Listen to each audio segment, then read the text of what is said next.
Intézményünk célja, hogy bebizonyítsuk az embereknek, a magyar embereknek, hogy létezik a munka után, a dolgos évek után is egy olyan minőségi nyugdíjas élet, amit pozitívan, vidáman és sporttal, mozgással és programokkal, programdúsan lehet élni. Olyan kreatív, lendületes, fiatalos csapatban szerettem volna dolgozni, ahol lehetőség van együtt elérni sikereket és eredményeket. Mentálhigiénész szakemberként célom a lakók testi-lelki egészségének megóvása, fejlesztése. Olyan személyközpontú otthonon dolgozom, ahol a nyugdíjasok kreatívak lehetnek, aktívak, és ahol lehetőség van arra, hogy fejlődjenek. Régi kapcsolatom van az épülettel, 1998 óta dolgozom itt. 1998-tól, mint műszaki igazgató gondoztam, óvtam az épületet. Örülök, hogy az új küldetésben is csapattag lehetek. Célunk, hogy ez az épület ne csak egy ház legyen az itt lakók, beköltözők életében, hanem egy igazi, biztonságos, kényelmes otthon.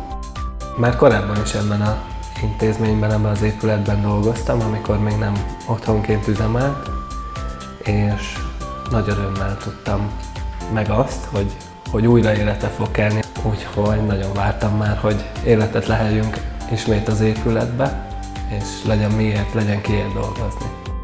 A nyugdíjas ház lakóinak a csodálatos lakókörnyezeten felül nagyon fontos, hogy biztonságérzetük legyen. Fontosnak tartjuk a folyamatos orvosi ellátás biztosítását, szükség esetén a szakrendelések biztosítását, illetve a kórházi ellátás megszervezését is.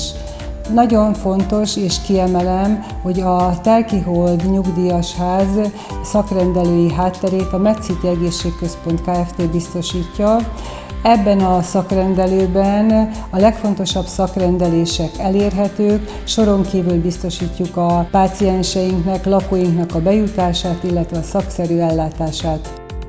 Én színész voltam 30 évig, és valahogy kiment alólam a színházam, az utolsó, és úgy döntöttem, hogy nem folytatom a szakmámat, viszont ahhoz még elég fiatal vagyok, hogy véglegesen nyugdíjba menjek, és ami nem elhanyagolható, tehát ami nagyon fontos, hogy nagyon szeretem az idős embereket, nekem is meg él még az anyukám, és ez régi vágyam volt, hogy ilyesmivel fogok foglalkozni. Az ő irántuk érzett tisztelet és szeretet motivál engem, valamint hát az ő élettapasztalatuk és bölcsességük az, ami irányt kellene mutasson nekünk. Na most, ha én ezzel a munkámmal, ha az időseknek a mindennapi életében valamilyen szinten részt tudok venni, segítek nekik, már boldog ember vagyok. Javaslom, hogy látogasson el mindenki személyesen, nézze meg, hogy dolgozunk, érezze azt a pozitív energiát, amit mi nyújtunk.